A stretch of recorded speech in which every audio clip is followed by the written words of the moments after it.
Jar Oil. The company have filling stations across the country, and our rates are relatively cheaper than anyone else across the country. Jar Oil is the biggest producer and distributor of cement in the country with the most competitive prices in the market.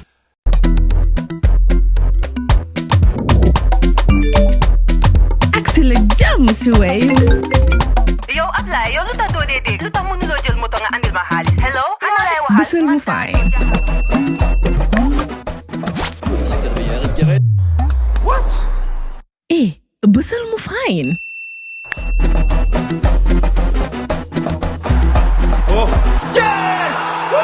Wave Axina Gambia. Deposit and withdraw money, pay bills and buy mobile credit without fees. Transfer money wherever in the country for only 1% fee. Ak Wave. Bësal mu fine. Wave. Your money is yours.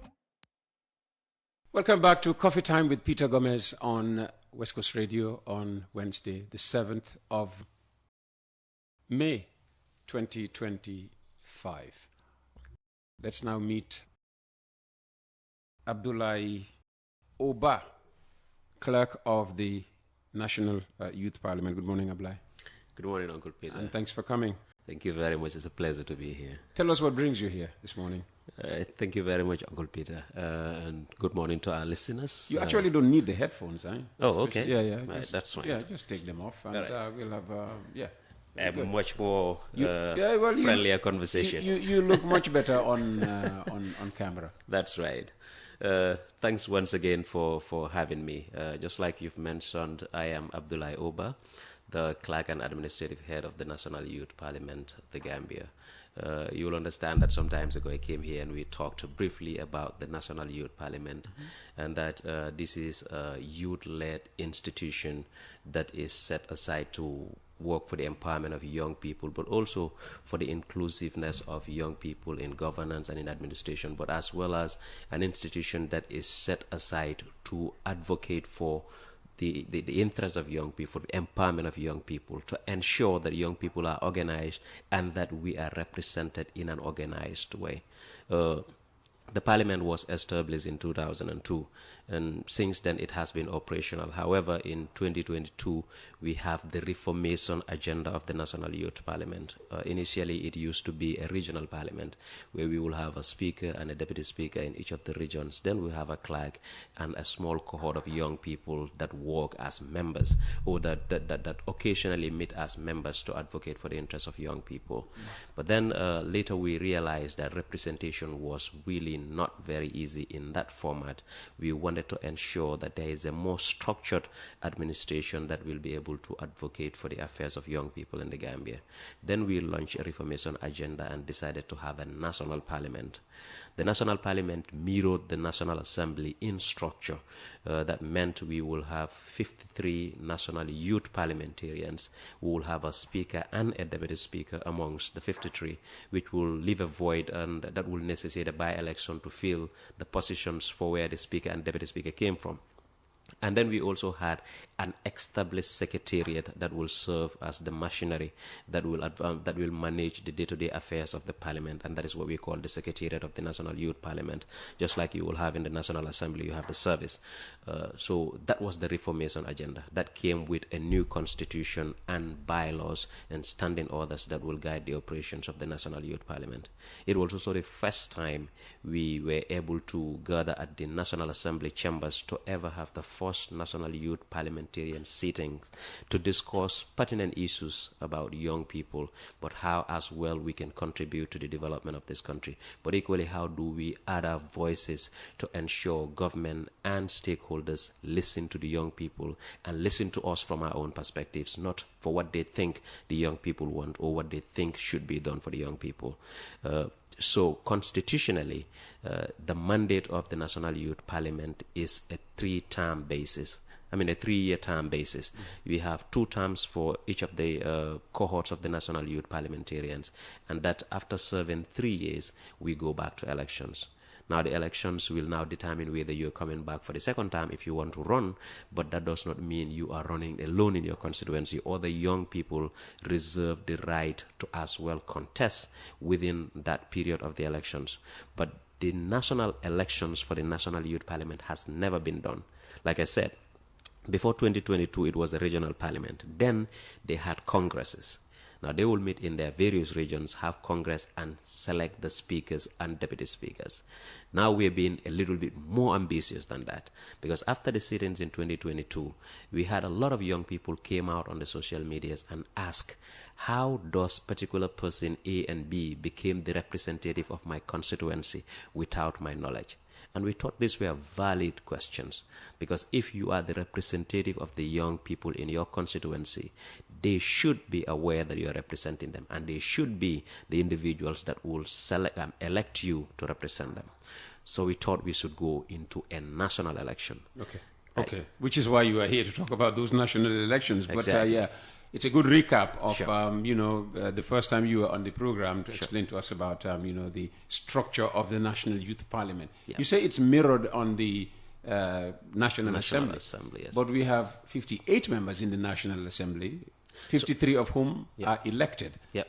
You seem to have only 53. No, we have 64. You have 64? Yeah, so we have 53 that are elected from the constituencies. Yes. And we are a step ahead of the National Assembly because we have reserved seats for women representation. We want to bridge the gender gap. And explain to me, because you say by-elections are held in those constituencies where the Speaker and Deputy Speaker are selected from. Yes. So what happened is, unlike the National Assembly where the Speaker and Deputy Speaker mainly are nominated, for us, after you go through the elections, part of the 53 members that are elected from the constituencies, out of these 53, two will be chosen to be Speaker and Deputy Speaker. They will be elected as well by the Parliament. Okay. So they will go to election in Parliament and be elected in Parliament to become Speaker and Deputy Speaker. Now this will leave a gap for where they were elected, because they cannot be Speaker and Deputy Speaker and still be serving a constituency. Okay. So then we now go... So a constituency from where a Speaker and Deputy Speaker, hail from, mean that they will have two representatives in the National Assembly. In the National Youth Parliament. National Youth Parliament, not Assembly. Yeah, and then subsequently, we have 7 women representatives. These are reserved seats.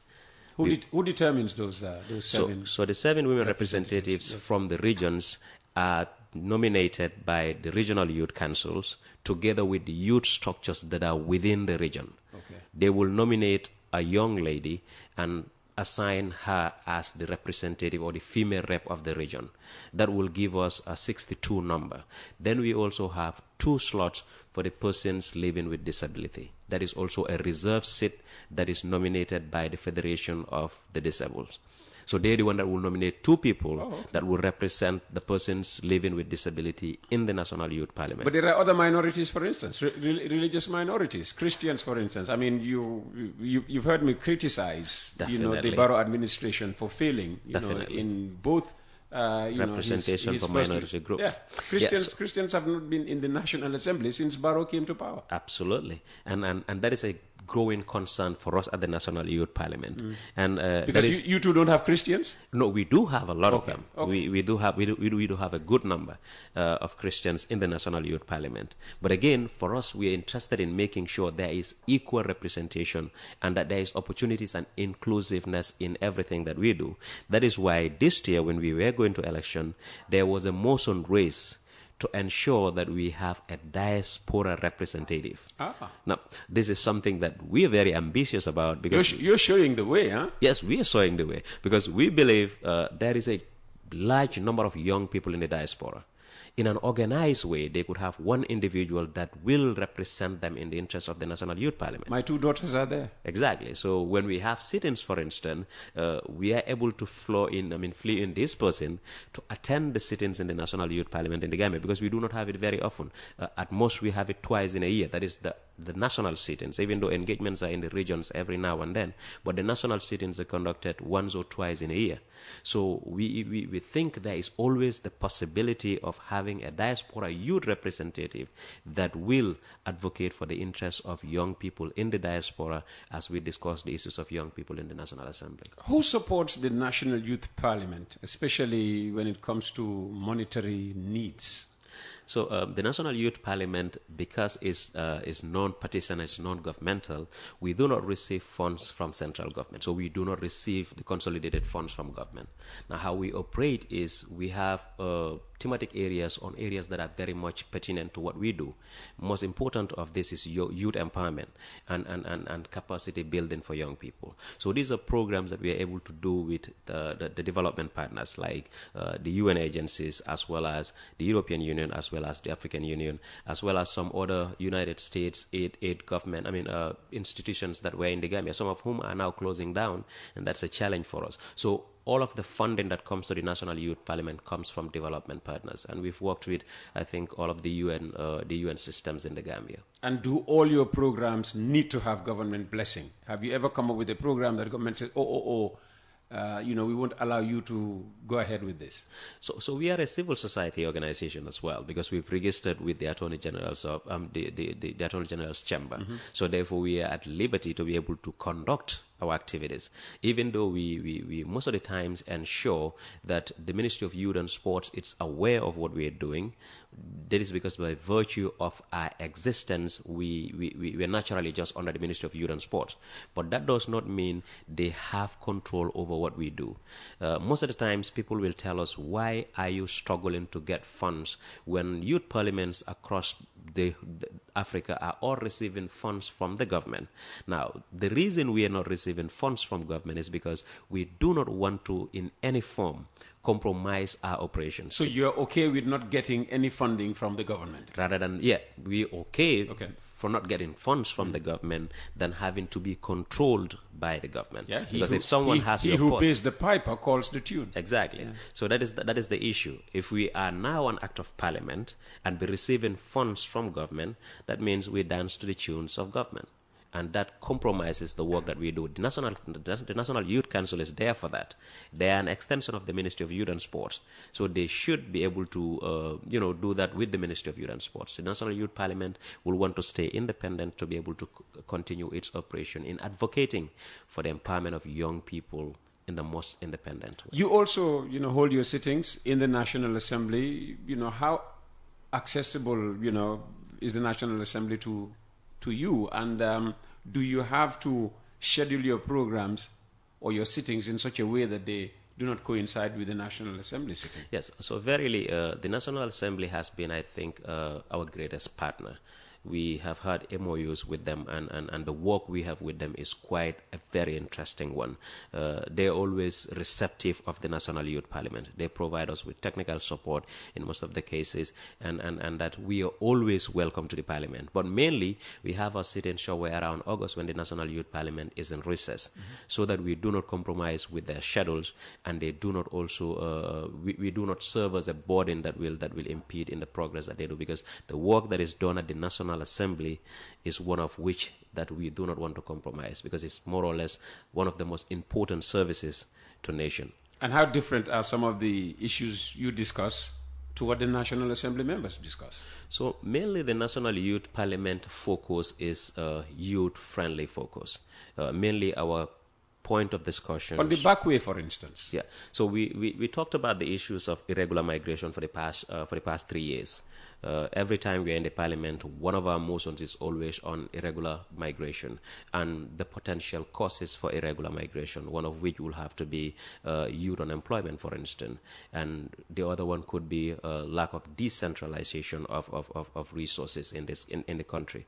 So these are some of the subjects of our discussion. They're mainly focused on youth empowerment. And what positions do you take on them that may be at variance with, let's say, the way the National Assembly members handle these things? So because the National Youth Parliament do not have the authority to make and unmake laws, we advocate. What we do is we have our positions. After the sit-ins, we have resolutions. Now, our resolutions are our positions, and they're developed in policy briefs and in technical documents.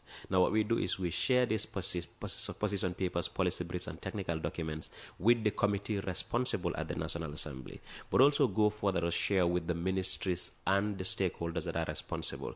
And from there, what we do now is to advocate for the implementation of, for instance, the positions that we've taken from our discussion. Let's say in 2023, after our discussion, in 2022 per se, one of our resolutions were we need to have TVEC centers in each of the regions in the Gambia. Then there were none. There were few. But after that, we've seen that there are TVEC centers now in each of the region. How functional they are is still a question for us, but there are TVEC centers. We are not claiming that it is because we had that, but we are proud that we contributed to. Who knows what might have been, had you not raised it, Yes. in 2022. Yeah. So basically, that is how we continue to work with the Parliament. Once we have our resolutions, we share it with the various committee that is responsible, and then we now advocate for them to, work on making sure there are implementations or there are action taken with regards to those positions that we have taken. Fantastic. This takes me back to, the question I asked first time. What brings you here? You're building up to something. Yes. So we're building up to a change of representation, because the term for the present youth parliamentarian has ended, and we're going to elections in June. June is almost around the here. corner, yes. Yeah. So now, what we want young people to understand, this thing has been something that we never thought was going to come this much. Even though we expected that with the growing effectiveness of the National Youth Parliament, a lot more of young people are going to be interested to become youth parliamentarians. But to our surprise, once we released the forms, almost everywhere in the social media is now hijacked by the National Youth Parliament. And how many forms did you release? Do you know? We've now released 189 forms. Wow. And each of these forms that are collected, young people within your constituency, a minimum of 100 will need to endorse you to ensure your nomination processes are done. So we're done with the release of forms. We're also done with the nomination processes, because the deadline for the submissions of the forms was on the 5th, and that's just 2 days ago. Mm-hmm. So all of the young people who've collected their forms had their nominations done and have now submitted their forms. Now the next phase, also it is important for me to point out that the national elections of the National Youth Parliament is supported by the Independent Electoral Commission, the IEC. It's not us young people that are just going to go to the corners and say we are the ones conducting the elections. We have technical support from the IEC. Mm-hmm. Now what we do is to make the logistics available, but the election proper is going to be administered by the IEC. That way, nobody says the clerk of the National Youth Parliament is interested in somebody to come in a certain constituency, and that is because he has interest in that. So we take the back seat and allow an independent committee that is established to conduct the elections. Now what will happen is we are going to have 53 polling stations, just like the National Assembly is going to have. And that young people in these constituencies are going to vote for their representative.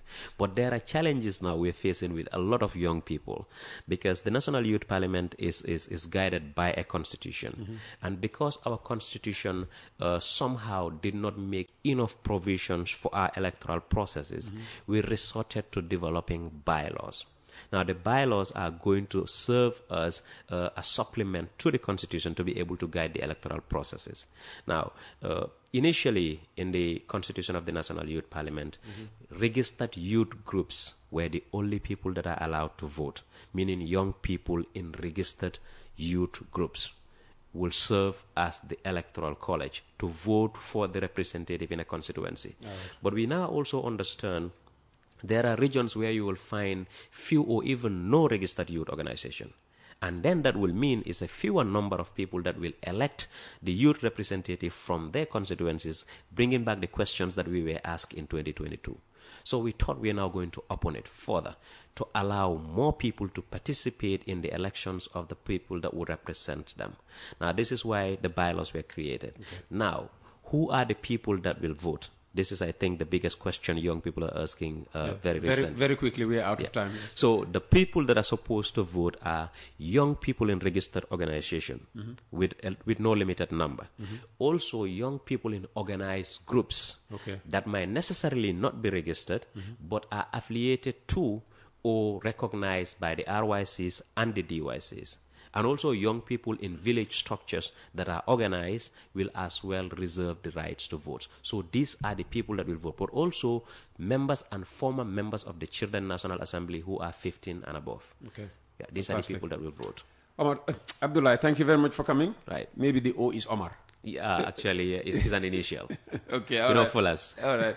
Thank you very much for coming, and good luck with the election exercise. Thank you very much, Uncle all right. Peter. That's Abdoulie Oba of, clerk of the National Youth Parliament. You've been listening to Coffee Time with Peter Gomez.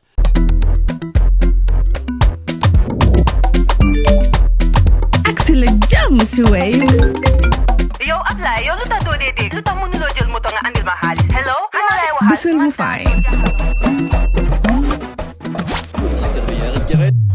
What? Bisul mu fine.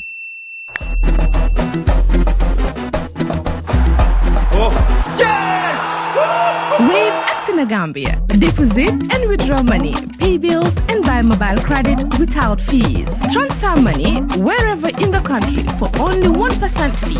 At Wave. Bisul mu fine? Wave. Your money is yours.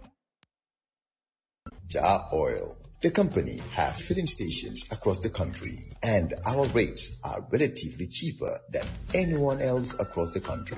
Jar Oil is the biggest producer and distributor of cement in the country with the most competitive prices in the market.